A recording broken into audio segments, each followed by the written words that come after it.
Saya tuh pernah nangis ketika di Bandara Jakarta ketemu orang wireng, serai melarat, jelas melarat, wireng. Ini ku ketemu saya cium tangan, Gus saya ini itu habis dari Selandia Baru, kerjanya dia itu ikut apa mancing gitu, mancing ikan tuna di Selandia. Kalau saya di tengah laut itu sampai 2 bulan. Hiburan saya itu hanya ngaji jenengan lewat YouTube. Coba orang di tengah laut ngaji. Wah, itu seneng pojok bumi. Jadi ini umat Rasulullah Shallallahu Alaihi Wasallam. Mana kalau suwon jenengan yakin saja terhadap syafaatnya Quran, karena semua malaikat itu kena aturan. Di antara aturannya adalah tidak boleh menyiksa orang yang di hatinya ada Al-Quran. Fa innallaha ta'ala la yu'adzibu qalban wa al-Qur'ana, karena Allah tidak akan menyiksa hati yang ada di Quran, yang ada Qurannya. Jika memiliki jelas ini riwayat saking Ibnu Katsir, sebagai pulau percaya. Apalagi ini didawuhkan Rasulullah SAW bahwa surat Tabarok adalah disebut munjiyah, penyelamat, juga disebut wakiyah, penjaga. Lalu biasanya orang-orang yang nggak percaya syafaat itu pertanyaannya adalah, kan manusia itu wa alaisalil insani ila masa'a, manusia itu hanya bisa membawa bekal apa yang pernah dilakukan. Itu dijawab oleh ulama-ulama kita ahli sunnah wal jamaah. Entah perlu ditambah anak dia apa enggak tahu saya. Saya ini kata orang banyak termasuk pengurus PBNU, tapi saya itu tetap nggak pati srek. Kalau ahli sunnah saja, tidak usah ditambahi anak dia, karena nanti malah tidak global. Ini ahli sunnah kok lokal ini jadi ribet ya. Tapi kalau kita di Indonesia ya ditambahi anak dia tidak apa-apa, karena mau tidak mau memang apa ya, dalam hal ikramus sahabah mungkin kita dengan Wahabi itu sama-sama ikramus sahabah. Tapi dalam hal percaya wasilah kita ini ada miripnya dengan Syiah, karena Syiah percaya wasilah, NU percaya wasilah. Tapi dalam bab ikramu kulis sahabah beda kita dengan Syiah. Fa innas Syiin itu ada sahabat yang dihormati, ada yang enggak. Akhirnya terus kita karena itu terus bikin ahli sunnah Ahmadiyah, karena Wahabi itu ya ahli sunnah tapi enggak percaya apa? Wasilah. Ya katanya gitu, kata para pakar-pakar. Saya sendiri hanya nirukan, saya tidak punya kepentingan untuk menganalisis itu dah. Karena pertanyaan di kuburan itu ya gampang, nanti marobuka manabiuka itu gampang lah. Tapi ada KNU juga ada nanti Gus pertanyaannya, wama jamiyatuka. Waduh ribet itu, lama-lama wama hizbuka, partai kamu apa? Ribet kan kalau semua orang kreasi nambahin, malah ribet kan. Tapi lewat ngaji ini saya pastikan bahwa apa, surat Tabarok itu luar biasa. Terus saya teruskan. Wa qad rawat Tabrani wal Hafidz Adhi al-Muqaddasi min tariqi Salam bin Sadruse qala Rasulullah sallallahu alaihi wasallam suratun fil Qur'ani khosomat an sahibiha hatta adkhalathul jannah. Jadi ada surat di Quran yang mati-matian membela yang hafal sampai surat itu memasukkan orang itu ke surga, yaitu Tabarakalladzi biyadihil mulk. Ini yang An Ibni Abbas dan qala doroba ba'du ashabin Nabi sallallahu alaihi wasallam khiba'ahu ala qabrin wa wala yahsibu annahu qabrun fa idzan qabru insanin yaqra'u suratal mulki hatta khatamaha fa atan nabiyya sallallahu alaihi wasallam faqala hiyal mani'ah hiyal munjiyah tunjihi min adzabil qabri. Jadi ada sahabatnya Nabi, karena kemalaman dia bikin tenda di kuburan, dia agak ngira kali itu kuburan.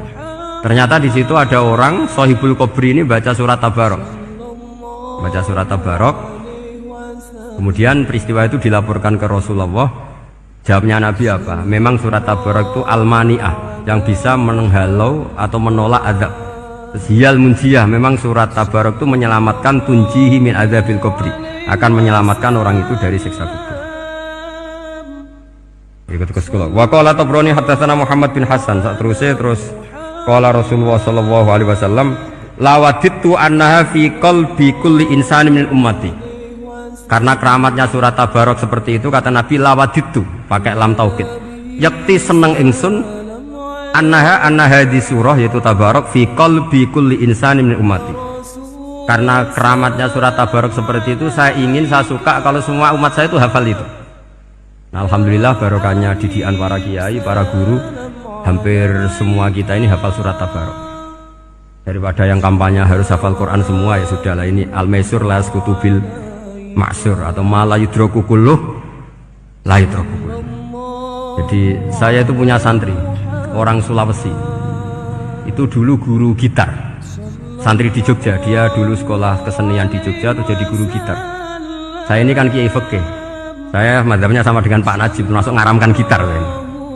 Mau tak haramkan kok ora gelem ngaji malah ribet, tak halal to gitar kok tak halal. Wis meneng ae.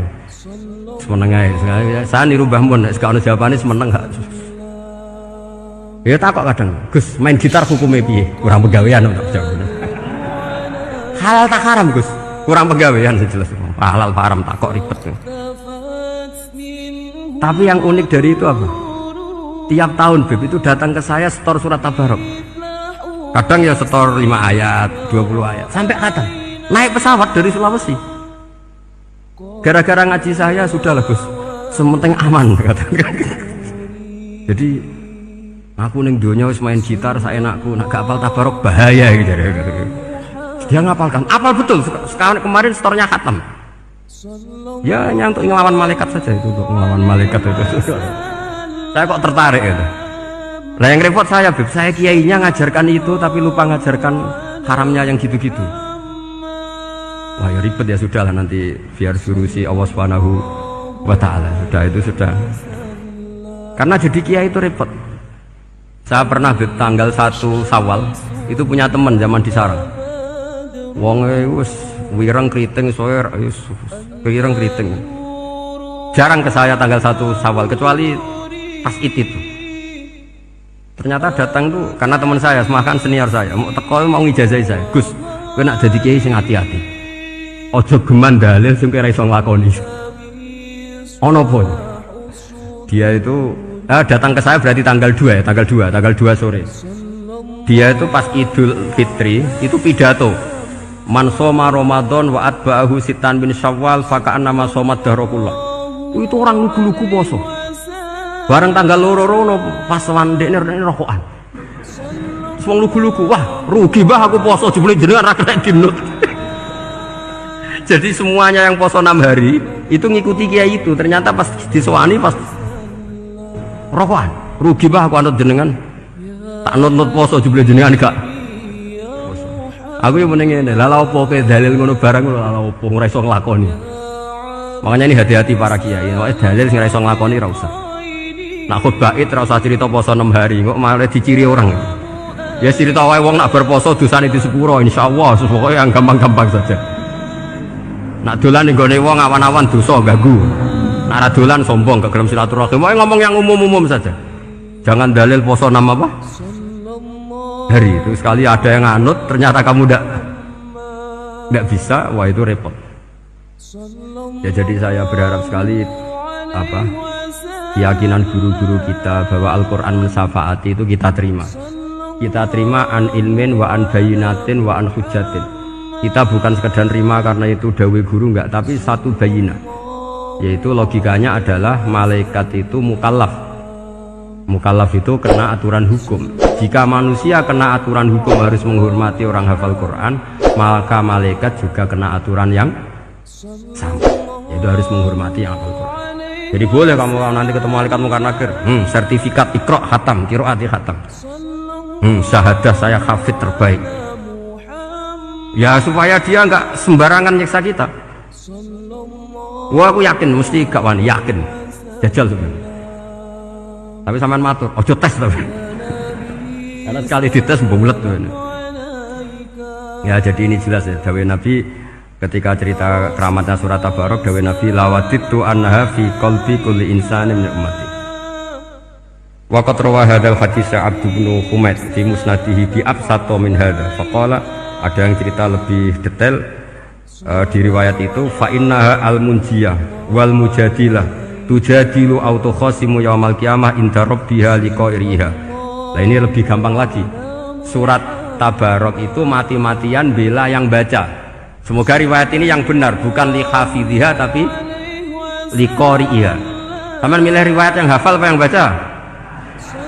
Baca apa hafal? Baca apa hafal? Korupsi kabeh.